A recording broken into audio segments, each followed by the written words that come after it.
Dostlar, hər birinizi salamlayıram. Doktor Nemo kanalında hər birinizi təşkirə xoş gördük. Mən Doktor Elvin Abdullayev. Bugün yenə də qaraciyər xəstəliklərinin davamı olan seriyamızı davam etdirəcəyəm və bizim bugünkü mövzumuz qaraciyərin autoimmun xəstəliyi olan autoimmun hepatit mövzusudur.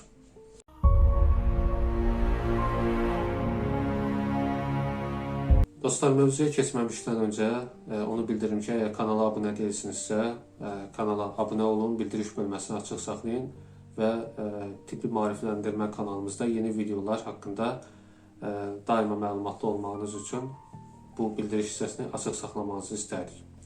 Autoimmun hepatit mövzusuna keçməmişdən öncə, gəlin əvvəlcə sizə autoimmun xəstəliklər nədir, nə mənanı özündə ehtiva edir, onu sizlərə izah edim.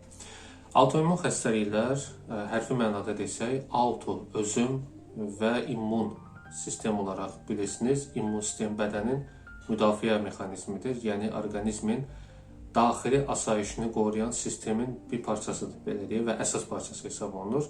Autoimmun, yəni özünə qarşı immun prosesinin yaranmasıdır. İnsanın təkamülü nəticəsində müəyyən orqanların özünə məxsus bir bariyerləri vardır ki, bizim immun sistem həmin bariyerin hesabına o orqanları yad maddə kimi tanımır və yaxud da ümumiyyətlə tanımır. Və bu bariyerlər məhz immun mexanizmindən orqanizmin özünü qoruyur, həmin orqanın özünü qoruyur, müdafiə edir. Yəni, əgər bu bariyerlər olmasaydı, həmin immun sistem hüceyrələri bu orqanın hüceyrələrini, toxumalarını yad maddə kimi qəbul edərdi və necə ki, orqanizmə düşən bakteriyaların, virusların, mikroskopik göbələklərin belə deyək, onların məhv etməsi üçün çalışırdısa, bu dəfə də həmin orqanların zədələnməsi və onların məhv etməsinə doğru öz funksiyasını həyata keçirmiş olardı. Autoimmun xəstəliklər də məhz immun sistemin ya səhvən, belə deyək, dırnaq arasında səhvən öz orqanizmin toxumasını yad maddə kimi qəbul etməsi və ona qarşı mübarizəyə qalxması, onun məhvinə doğru çalışması və yaxud da həmin orqanların daxilində olan bariyerlərin zədələnməsi nəticəsində immun hüceyrələrin həmin orqanlara gedib çatması və onun zədələnməsi nəticəsində baş verən iltihabi xəstəliklərdir. Yəni, qısaca desək, autoimmun xəstəliklər dedikdə öz immun sistemimizin öz orqanizmimizə qarşı mübarizəyə qalxması nəticəsində yaranan xəstəliklərdir və yaxud da sindromlardır. Autoimmun xəstəliklər spesifik və sistem xarakterli ola bilər. Yəni, spesifik dedikdə hər hansı bir orqanın zədələməsi ilə orada yaratdığı iltihab nəticəsində ortaya çıxardığı xəstəlik hesab olunur ki, sistem xarakterli dedikdə isə demək olar orqanizmin çox hissəsini əhatə edən və yaxud da orqanizm tam olaraq əhatə edən bir sistem xəstəliyidir. Yəni, sistem deməkdən məqsəd çox sahəni əhatə etməsidir. Xüsusən də buna birləşdirici toxumanın zədələnməsi və yaxud da retikuloendotelial sistemi xəstəliklər də deyirlər ki, yəni bunlar bir terminoloji oldu. Biz belə başa düşək ki, orqanizmimizə qarşı bütünlükdə, belə deyək, məhvinə qarşı çıxan bir mexanizm nəticəsində olan bir xəstəlikdir. Sistem xəstəliklərini dedikdə, məsələn, revmatoid xəstəlikləri, sistem qırmızı qurd eşənəyi xəstəliyini, məsələn, siz bunu bəlkə lupus kimi də eşitmiş ola bilərsiniz. Bu tipli xəstəliklər məhz sistem xarakteri daşıyır. Ondan da əlavə, məsələn, orqanların zədələnməsi ilə, yəni spesifik olan autoimmun xəstəliklər dedikdə, məsələn, Hashimoto tiroiditini misal göstərmək olar və yaxud da psoriazı misal göstərmək olar ki, bu bizim dəri toxumalarımızın zədələnməsinə gətirib çıxarır. Bundan da əlavə, məsələn, Kron xəstəliyini, yoğun bağırsaqda olan Kron xəstəliyini misal göstərmək olar və s. Yəni, belə deyək, bu autoimmun xəstəliklər məhz bir sıra orqanların, bayaq dediyim sistemi çıxmaq şərtlə, müəyyən orqanlar sistemini, məsələn, həzm sisteminin, endokrin sistemin zədələnməsinə, dəri toxumasının zədələnməsinə səbəb olan bir xəstəliklərdir. İndi isə gəlin, qaraciyərin autoimmun xəstəliyi haqqında danışaq ki, mövzumuz budur. Qaraciyərin autoimmun xəstəliyi, yəni autoimmun hepatit dedikdə, məhz həmin immun sistemin bizim qaraciyər toxumalarına qarşı mübarizəyə qalxması nəticəsində baş verən xəstəlikdir. İltihabi prosesdir, hepatitdir. Belə deyək, hepatit dedikdə, köhnə videolarımızda xatırlayırsınızsa, hepatit dedikdə təkcə virus mənşəli hepatit nəzərdə tutulmur. Yəni, hepatit deyilirsə, illa da A, B, C, D, E hepatiti olacaqdır demək deyil. Hepatit dedikdə bunun yaranma səbəbləri zaten müxtəlifdir. Autoimmun hepatitdə isə əsas səbəb viruslar deyil, bakteriyalar deyil, alkoqol, yəni və yaxud da metabolik pozğunluqlar deyil, məhz immun sistemin, immun hüceyrələrin ki, bunlar bayaq dedik, orqanizmi qoruyurlar, düşən yad maddələr, mikrobları, yəni bakteriyalar, viruslar, göbələklər, protozollar, müəyyən qurd invaziyaları, onların süfrələrinə qarşı, həmçinin allergik yad maddələrə qarşı müdafiəyə qalxan bir sistemin hüceyrələridir və bu hüceyrələr burada artıq qaraciyəri səhvən, belə deyək, yəni dırnaq arası deyirəm, səhvən yad maddə kimi tanıyır və başlayır ona qarşı mübarizəyə qalxmağa. Nəticədə hepatit yaranır və buna autoimmun hepatit deyirik. Bu autoimmun hepatit necə yaranır, necə baş verir? Əslində çox maraqlı bir sualdır. Əksər hepatitlərdə səbəb məlumdursa, misal üçün alkoqol hepatitində səbəb spirtli içkilər, virus hepatitlərində səbəb viruslardırsa və yaxud da bəzən hepatiti törədən qurd invaziyaları ola bilər, xüsusən də exinokok sisləri nəticəsində burada hepatit yarana bilər. Burada isə səbəb tam olaraq bəlli deyil. Yəni necə yaranır, bu proses necə baş verir, hardan yaranır, hansı sıfır nöqtəsindən başlayır, gəlib bu nöqtəyə çatır. Bu tam olaraq bəlli deyil, lakin müəyyən bir fərziyyələr, düşüncələr var ki, bu xəstəlik necə baş verir. Birinci növbədə genetik faktor əsas ön plana çıxır ki, bu hər hansı bir orqanizmdə gedən genetik proseslər nəticəsində, bu da nəsildən nəslə ötürülür, çox güman ki, genetik faktorların nəticəsi olaraq məhz qaraciyərin autoimmun hepatiti yaranır. Bundan savayı immun sistemin özünün disbalansı ola bilər. Bu da hardasa genetik faktora gedib bağlanır. Lakin artıq burada tam olaraq genetik faktor deyib mövzunu geniş daha doğrusu siyahıda saxlamaq düzgün olmaz. Bir qədər darlaşdırsaq daha doğru olar. İmmun sisteminin özünün disbalansı ola bilər. İmmun sisteminin özünə gedə bilən immun hüceyrələri yaranarkən orada gedən hər hansı bir mutagen təsiri nəticəsində bu immun hüceyrələr dəyişə bilər və nəticədə qaraciyər toxumasını yad maddə kimi tanıya bilər. Və bir də əsas məsələ məhz müəyyən autoimmun xəstəliyə sahib olan şəxslərdə autoimmun hepatiti ikinci bir xəstəlik kimi müşahidə edə bilirik. Yəni onun fonunda autoimmun hepatit yaranır. Məsələn, Hashimoto sindromunda ola bilər, yəni autoimmun tiroiditdə, həmçinin revmatizm mənşəli xəstəliklərdə bu autoimmun hepatit baş verə bilər. Yəni xülasə olaraq onu deyim ki, immun sistem hepatositləri, yəni qaraciyərin hüceyrələrini yad maddə kimi tanıyır deyə onu zədələyir. Autoimmun hepatitlər zamanı hansı əlamətlər ortaya çıxır deyə soruşsanız, təbii ki, hər bir xəstəliyin özünə məxsus əlamətləri vardır. Autoimmun hepatit də bəzən digər hepatitlər kimi əlamətlərini gec üzə çıxara bilir. Bəzən o təsadüfən aşkarlanır, müəyyən skrininq testlərdən keçərkən aşkarlanır və burada da müəyyən əlamətlər müəyyən bir zamandan sonra təbii ki, özünü göstərir. Qaraciyərdə hüceyrələr zədələnməyə başladığına görə təbii ki, sarılıq əlaməti ortaya çıxa bilər. Nəticədə insanda sarılıq müşahidə edə bilərik, yəni ikterus müşahidə edə bilərik. Ondan da əlavə sağ qabırğa altı nahiyədə diskomfort hissi, xüsusilə də yorğunluq, yuxusuzluq və yaxud da daim yuxululuq kimi əlamətlər ortaya çıxa bilər. Həmçinin də irəliləyərkən qaraciyərdə təbii ki, fibrozlaşma və sirroz əlamətləri ortaya çıxa bilər. Yaxşı, autoimmun hepatiti biz necə aşkar edirik? Buna gəlsək, təbii ki, müəyyən laborator analizdən və instrumental müayinələrdən istifadə etməklə, həmçinin klinik müşahidə aparmaqla xəstəliyin diaqnozunu qoymaq mümkündür. Təbii ki, əgər xəstədə sarılıq əlaməti artıq görünürsə, xəstə şikayət edirsə ki, məndə yorğunluq, yuxululuq, heç bir şey həvəsin olmaması, daim uzanmaq istəmək hissi, sağ qabırğa altı nahiyədə narahatlıq, diskomfort hissi, bəzən ağrı hissi bu xəstədə müəyyən bir klinik mənzərə yarada bilir. İndi isə burada hansı testlər həyata keçirilir, onu da deyim. Təbii ki, ilkin olaraq hər zaman kimi qaraciyər xəstəliklərində mütləq şəkildə qanın biokimyəvi analizi yoxlanılır.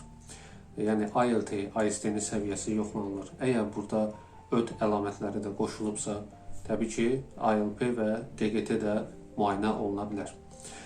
Bilirubinin səviyyəsi həmçinin yoxlanılır və bilirubinin fraksiyaları hansı səviyyəyə yüksəlib, onu təbii ki, yoxlayaraq müəyyən etmək mümkündür. Bunlar bir ümumi yanaşmadır.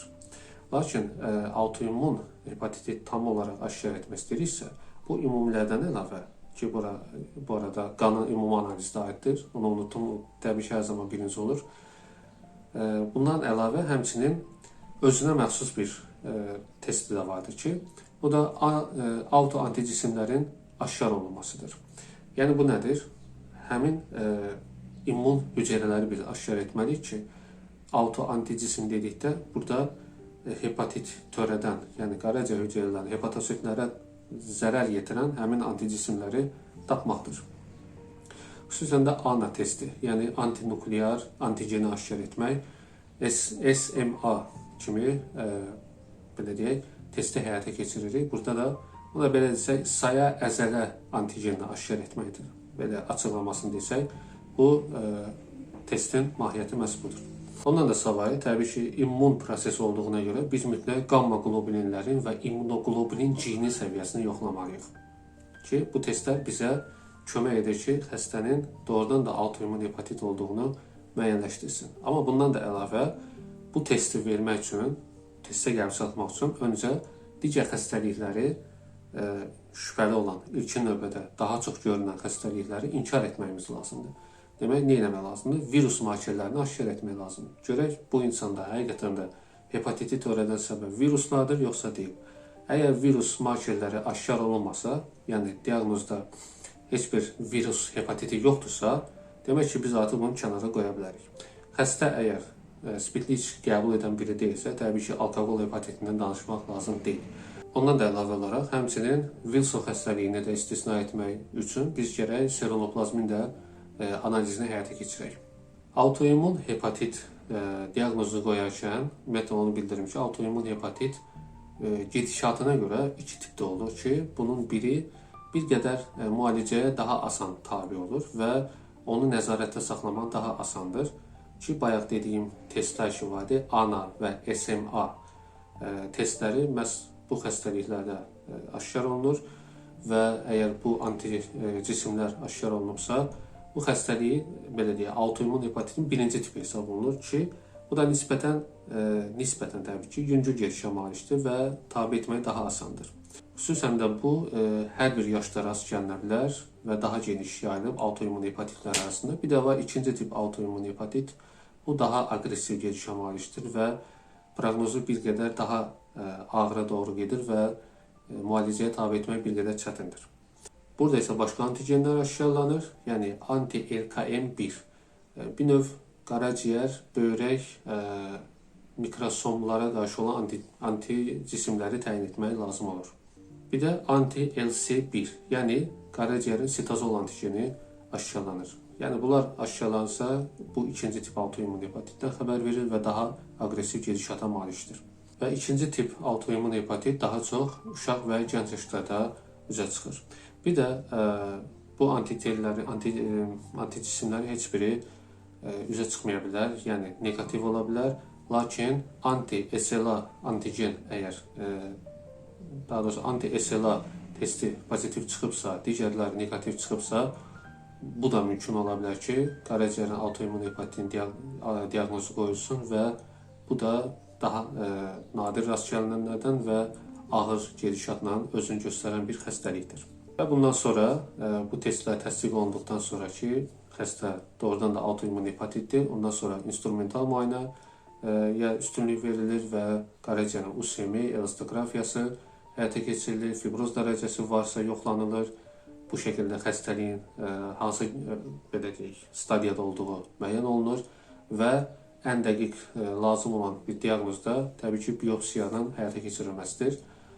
Bəzən buna da ehtiyac ola bilər və müəyyən klinik situasiyanı aydınlaşdırmaq üçün qaraciyərin biopsiyasını həyata keçirirlər və bu cavaba əsasən stadiyalar və qaraciyərin vəziyyəti müəyyən olunur. İndi isə bu xəstəliyin müalicəsi haqqında danışaq. Burada heç bir kənar törədici olmadığına görə antiviral preparatlar, antibakterial maddələr istifadə olunmur. Yalnız immun sistem bu xəstəliyin yaranmasına iştirak etdiyinə görə təbii ki, immun sistemi qaraciyərə olan zərərlərinin qarşısını almaq lazımdır. Və təyin olunan müalicə əsasən immunosupressor müalicə həyata keçirilir və immun sistemin zəiflədilməsinə doğru yönəldilmişdir. Birinci olaraq təbii ki, hər zaman kimi kortikosteroidlər və yaxud da hər biriniz hormonal dərman deyirsiniz, hormonal dərmanlar təyin olunur. Kortikosteroidlər təyin olunur, xüsusilə də prednizolon, bundan da əlavə metilprednizolon təyin olunur. Bu arada bildirim ki, bu preparatlar özləri qaraciyərdə metabolizmə uğradığına görə onun dozası da vəziyyətə uyğun olaraq aşağı dozadan yuxarı dozaya doğru təyin olunur ki, qaraciyəri həm yükləməsin, həm də xəstəliyin irəliləməsinin qabağını alsın, qarşısını alsın. Digəri isə sırf immun sistemi zəiflətməyə yönəlib, yəni immunosupressor preparatdır. Məsələn, azatiopirin təyin olunur və azatiopirini təyin etməklə immun sistemin aktivliyi azaldılır. Qaraciyər immun sistemindən qorunur. Əksər hallarda bu xəstəliyi müalicəyə tabe olur və bu tipli dərmanların təyin olunması ilə bir növ təbii ki, müalicə tam sona yetmir. Tam olaraq qaraciyəri bu xəstəliyi yaradan səbəbi aradan qaldırmaq olmur. Lakin müalicə burada məhz xəstəliyi idarə etməyə doğru yönəldilmişdir ki, qaraciyər daha pis stadiyalara getməsin. Yəni xəstəliyin proqnozundan danışsaq, təbii ki, vaxtında aşkar olunsa, hər bir xəstəlikdə olduğu kimi, vaxtında aşkar olunsa, xəstəliyi nəzarət altına almaq olar və qaraciyərin sirroza getməsinin qarşısını almaq mümkündür. Amma gecikərsə, təbii ki, ağırlaşmalar ola bilər. Belə dostlar, düşünürəm ki, autoimmun hepatit haqqında kifayət qədər məlumat verdik və bu xəstəliyin klinik mənzərəsini sizlərə təsəvvür etdik. Bilməyənlər üçün daha belə deyək, bir mənzərəsini yarada bildik. Autoimmun xəstəliklər bir növ bizə ondan xəbər verir ki, bu el arasında yayılmış, mənim immunitetim güclüdür demək hər şeyi kifayət etmir. Yəni immun sistem bir çox insanlarda aktiv ola bilər ki, nəticə etibarilə onun disbalansı, öz orqanizminə qarşı qalxması, baş qaldırması baş verə bilər. Yəni məsələ immun sistemin güclü olmasında və yaxud da zəif olmasında deyil. Əsas məsələ immun sistemin doğru işləməsidir ki, bizim orqanizmimizi müdafiə edə bilsin. Bugünkü mövzumuzda bu qədər. Əgər yararlana bildinizsə, siz də like düyməsini basın, fikirlərinizi bildirin, suallarınızı yazın. Komment şərhlər bölməsində mövzu haqqında danışa da bilərik. Nə suallarınız olsa təbii ki, buyura bilərsiniz və hansı mövzular haqqında video çəkilməsini istəyirsinizsə, təbii ki, şərhlər bölməsinə bizə bildirməyinizi çox istərdik. Dostlar belə, sağ olun, sağlam olun və canınızı qoruyun.